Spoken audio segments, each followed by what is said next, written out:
keep our dreams. We believe it. No matter how big your dream is, make small, tiny steps ahead.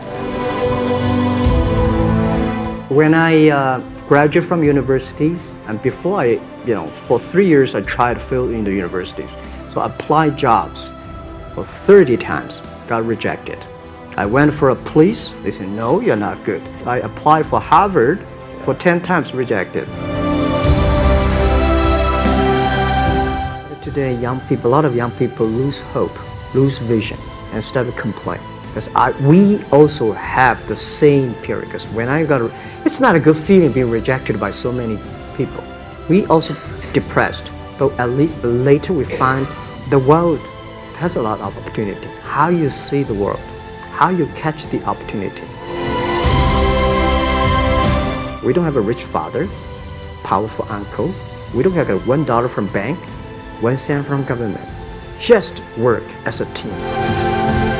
Because most of the people, they have a fancy ideas in the day. When they wake up in the morning, they go back to do the same job. We have to do something different. So from there,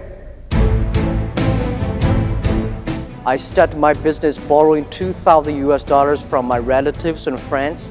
So 1999, I started Alibaba in my apartment. People say, Alibaba model is terrible. Does not make money, have this and that, all the big bad things because Amazon is better, eBay is better, Google is better. And there's no such model like Alibaba in the USA. So I told myself and people, we were better than people thought. And those people who are expert of riding horses, they all fall down and I'm still surviving. So many people I talked to at that time for Alipay, they say, this is the stupidest idea you have ever got. Now we have 800 million people using this Alipay.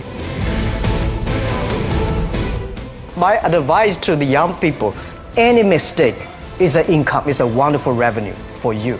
So I told myself and told my young people, before 20 years old, be a good student. When you do entrepreneur, just learn some experience. Before 30 years old, follow somebody. Go to a small company. Normally in a big company, it is good to learn processing. You are a part of a big machine. But when you go to a small company, you learn the passion, you learn the dreams. You learn how to do a lot of things at one time. So before 30 years old, it's not which company you go, it's which boss you follow. It's very important. A good boss teaches you differently. From 30 to 40 years old, you have to think very clearly when you're working for yourself if you really want to be an entrepreneur. When you're 40 to 50 years old, you have to do all the things that you are good at. Don't try to jump into the new area. It's too late. You may be successful, but the rate of dying is too big. So 40 to 50, think about how can you focus on things that you are good at. But when you are 50 to 60 years old, work for the young people because young people can do better than you. So rely on them, invest on them, making sure they're good.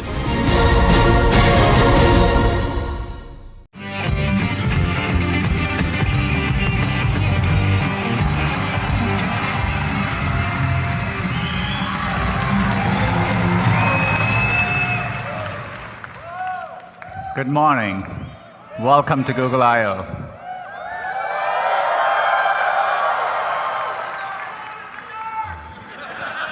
I love you guys too. Can't believe it's 1 year already. It's a beautiful day. We're being joined by over 7,000 people, and we are live streaming this as always to over 400 events in 85 countries. Last year was the 10th year since Google I/O started, and so we moved it closer to home at Shoreline, back where it all began. Seems to have gone well. I checked the Wikipedia entry from last year. There were some mentions of sunburn, so we have plenty of sunscreen all around. It's on us. Use it liberally. It's been a very busy year since last year, no different from my 13 years at Google. That's because we've been focused ever more on our core mission of organizing the world's information and we are doing it for everyone, and we approach it by applying deep computer science and technical insights to solve problems at scale. That approach has served us very, very well. This is what has allowed us to scale up 7 of our most important products and platforms to over 1 billion monthly active users each. And it's not just the scale at which these products are working. Users engage with them very heavily. YouTube not just has over 1 billion users, but every single day, users watch over 1 billion hours of videos on YouTube. Google Maps, every single day, users navigate over 1 billion kilometers with Google Maps. So the scale is inspiring to see, and there are other products approaching this scale. We launched Google Drive 5 years ago, and today it is over 800 million monthly active users. And every single week, there are over 3 billion objects uploaded to Google Drive. 2 years ago, at Google I/O, we launched Photos as a way to organize users' photos using machine learning. And today, we are over 500 million active users, and every single day, users upload 1.2 billion photos to Google.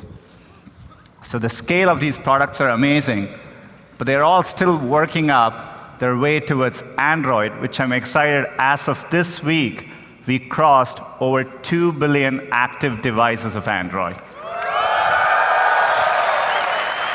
As you can see, the robot is pretty happy too behind me. So it's a privilege to serve users at this scale.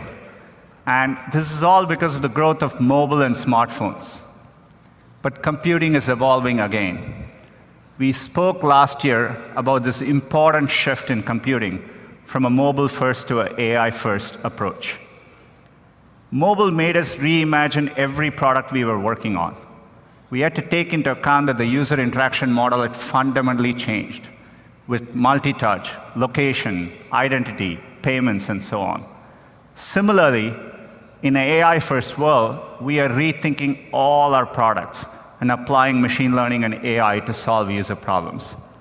And we are doing this across every one of our products. So today, if you use Google Search, we rank differently using machine learning. Or if you're using Google Maps, Street View automatically recognizes restaurant signs, street signs, using machine learning. Duo with video calling uses machine learning for low bandwidth situations. And Smart Reply in Allo last year had great reception. And so today, we are excited that we are rolling out Smart Reply to over 1 billion users of Gmail. It works really well. Here's a sample email. If you get an email like this, the machine learning systems learn to be conversational, and it can reply, "I'm fine with Saturday," or whatever. So it's really nice to see. Just like with every platform shift, how users interact with computing changes. Mobile brought multi-touch. We evolved beyond keyboard and mouse. Similarly, we now have voice and vision as two new important modalities for computing. Humans are interacting with computing in more natural and immersive ways. Let's start with voice. We've been using voice as an input across many of our products. That's because computers are getting much better at understanding speech. We have had significant breakthroughs, but the pace, even since last year, has been pretty amazing to see. Our word error rate continues to improve, even in very noisy environments. This is why, if you speak to Google on your phone or Google Home, we can pick up your voice accurately, even in noisy environments.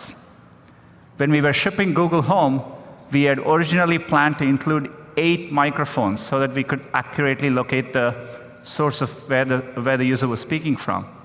But thanks to deep learning, we use a technique called neural beamforming, we were able to ship it with just 2 microphones and achieve the same quality. Deep learning is what allowed us, about 2 weeks ago, to announce support for multiple users in Google Home, so that we can recognize up to 6 people in your house and personalize the experience for each and every one.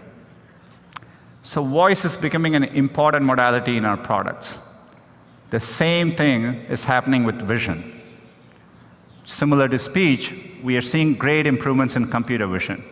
So when we look at a picture like this, we are able to understand the attributes behind the picture. We realize it's your boy in a birthday party. There was cake and family involved, and your boy was happy. So we can understand all that better now. And our computer vision systems now, for the task of image recognition, are even better than humans. So it's astounding progress, and we're using it across our products. So if you use the Google Pixel, it has the best-in-class camera, and we do a lot of work with computer vision. You can take a low-light picture like this, which is noisy, and we automatically make it much clearer for you. Or coming very soon, if you take a picture of your daughter at a baseball game, and there is something obstructing it, we can do the hard work, remove the obstruction, and have the picture of what matters to you in front of you. We are clearly at an inflection point with vision, and so today we are announcing a new initiative called Google Lens. Google Lens is a set of vision-based computing capabilities that can understand what you're looking at and help you take action based on that information. We'll ship it first in Google Assistant and Photos, and it'll come to other products. So how does it work? So for example, if you run into something and you want to know what it is, say a flower, you can invoke Google Lens from your assistant, point your phone at it, and we can tell you what flower it is. It's great for someone like me with allergies. Or if you've ever been at a friend's place and you've crawled under a desk just to get the username and password from a Wi-Fi router, you can point your phone at it,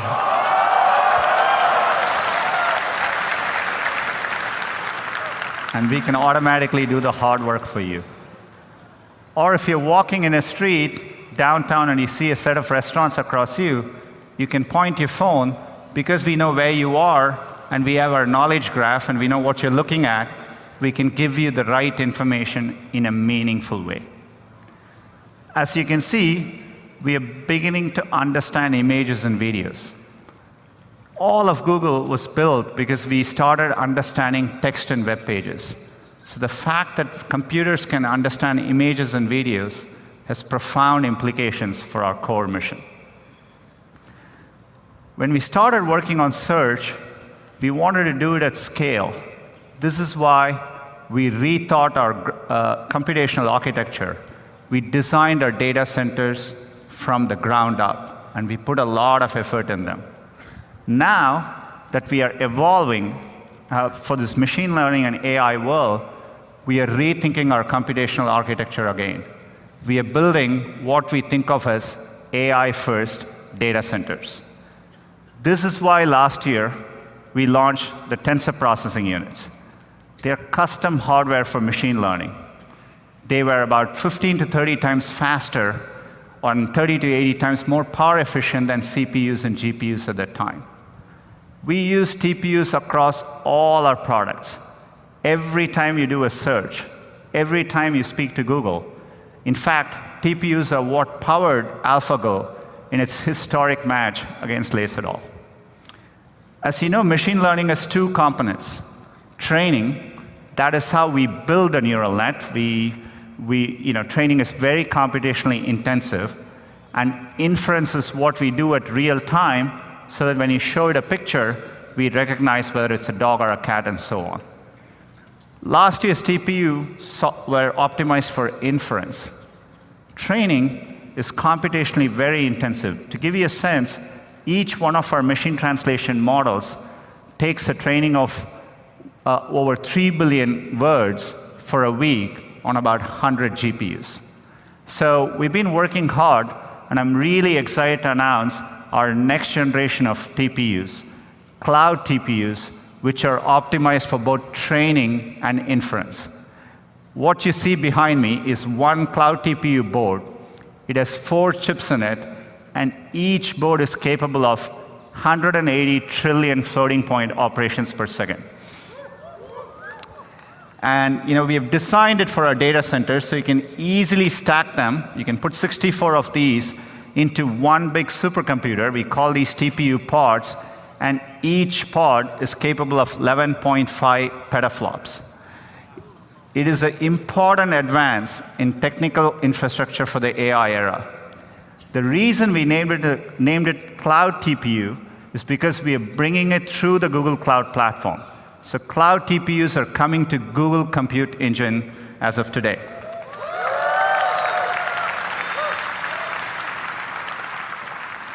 We want Google Cloud to be the best cloud for machine learning.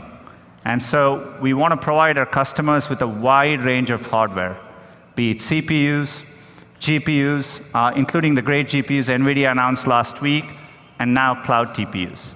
So this lays the foundation for significant progress.